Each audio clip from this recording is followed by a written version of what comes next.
This is a bit of fun, and Thames Valley and Heartland region, definitely it's Roots Not Iron 2.0, because we had a Roots Not Iron project already going for 3 years, and we're trying to move past what we learned out of the first project and figure out if we can't make it work on the second project. So, Roots Not Iron, the whole concept, and it fits well after Jake's talk because we're kind of in the same vein, if you will. But essentially this concept was that the plant green, we're going to let the roots do the work instead of the tillage iron. And that's the thought process. But it's a great thought process. We didn't have a lot of good comparative data, and I'm a data guy. So we had actually up to 10 sites in this project when we started. We're not 10 anymore. I think we're down to 6. But we had plant green, which was the live roots all the time, the living crop at all times, try and keep the mycorrhiza alive in the soil. Multi-species cover crop after the wheat crop, so not red clover, but a multi-species planted as soon as the wheat was harvested. And we're doing it all no-till in that situation, so we're not doing any soil disturbance. The best management practices is just the typical 3-crop rotation. We're using red clover. If the red clover doesn't establish, we go back in with oats and peas. And then we have the no cover treatment. So the no cover treatment is just what it says, no cover after the wheat, but we're still in a 3-crop rotation in both best management practice and also in the no cover. Whatever the farmer's typical standard management practice was, is what he used. So we had some guys on strip till, some guys on moldboard plow, some guys on no-till. We had a fairly decent range. So the plant green concept, Plant Green 1.0 was not very successful. We lost on average 16.6 bushels per acre in corn yield. And that is statistical. I didn't do like Jake and put the numbers there, but it was amazingly consistent. It was kind of between 15 and 20 bushels that we lost every time. So that was really quite intriguing. We got delayed development in the corn crop, and that was something that we didn't really expect to see, and I'll show you some data in the 2.0 which supports that further.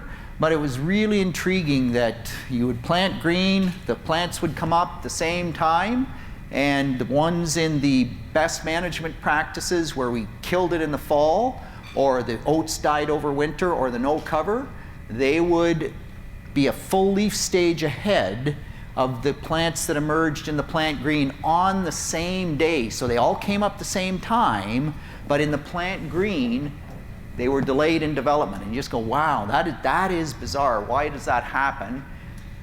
We reduced our soybean yield 2.2 bushels per acre, which was not statistically significant. Clark, okay, not most of the time. There was 1 or 2 sites where it was statistically significant. What I find really intriguing in that scenario is that it matches so well with Jake's data. We were using annual ryegrass into the corn crop as at the V6 stage in the plant green, so a little bit different, but still very like same thing, right? Same kind of outcome. Soybean stand was reduced by 10%. Again, just pretty much exactly what Jake talked about. So that seems to be a consistent message. The wheat, totally unaffected. So of course the wheat is the crop of all crops. You can do anything to wheat. It just does wonderful. And so you can just drive on, right? So some of the things that we saw as we went through that, is it really not as good? I said poor, but I had to come up with a word. But it wasn't really poor seed to soil contact, but it was not as good seed to soil contact.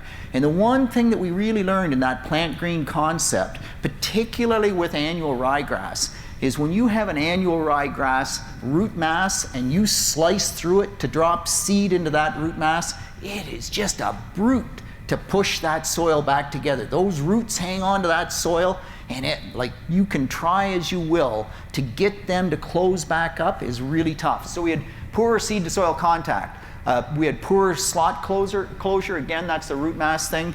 And the other interesting thing was we got poor plant to soil contact. So even when we got really good seed to soil contact, when the plant emerged, sometimes the slot, if it dried out a little bit, would open up, and so around the base of the corn plant, you would still have a bit of air gap, and it really seemed to affect root development in that corn plant when that happened. So some really interesting outcomes. As Jake pointed out, annual ryegrass control, we had some concerns with that.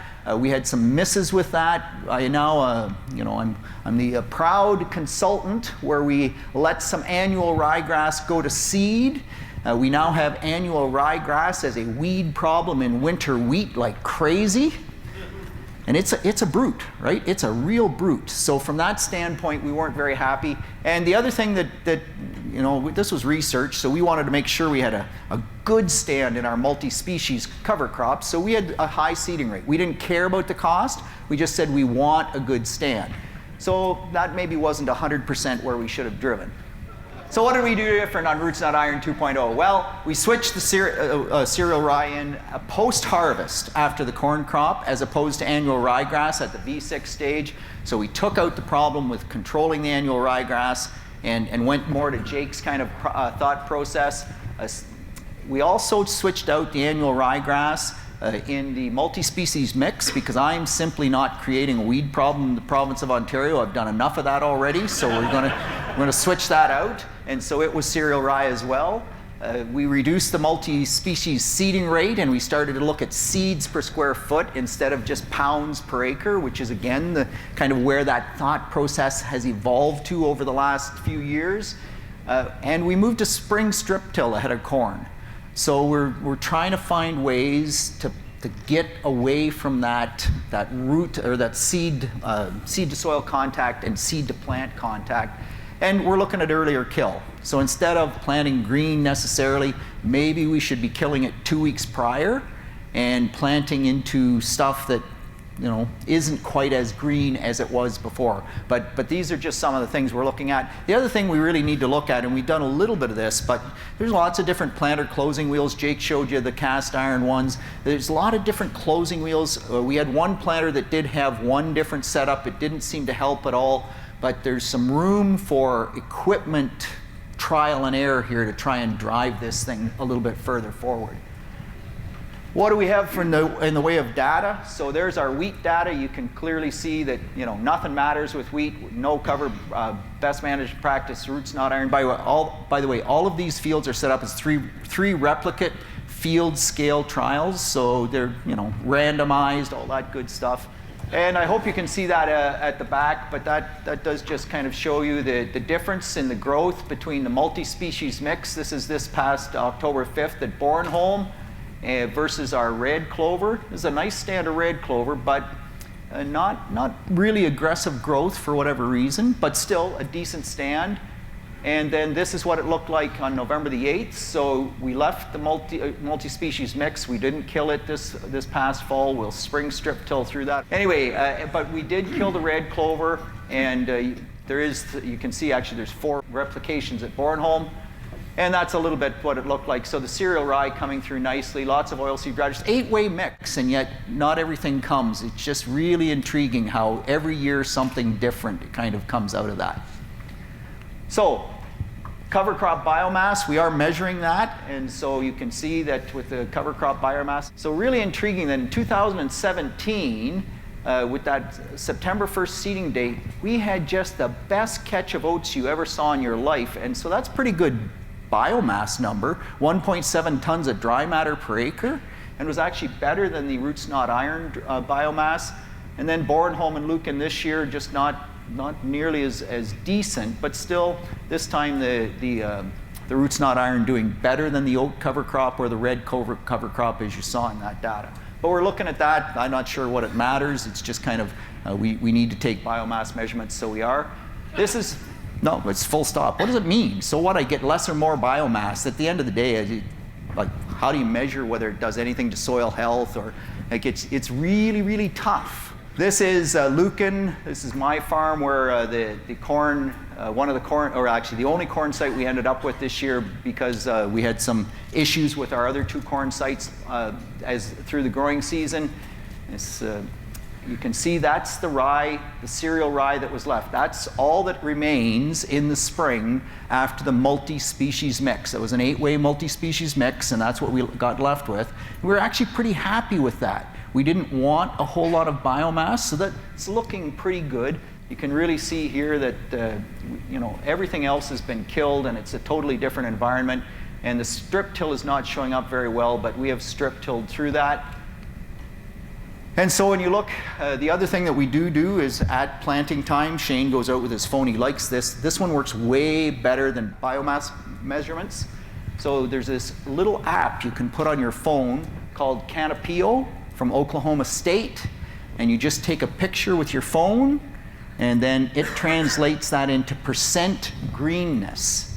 And so that's kind of a cool app, because he just goes out and he walks up the field and he snaps a picture, and he can do that like replications out the yazoo because it's so easy, and it gives you kind of an indication. And so that's actually a fairly low number in comparison to other years where we had the annual ryegrass in the multi-species mix and we were trying to look at greenness there. We would sometimes get up to 20 or 25% greenness, so that's quite a low number, but just about where we thought we would like it.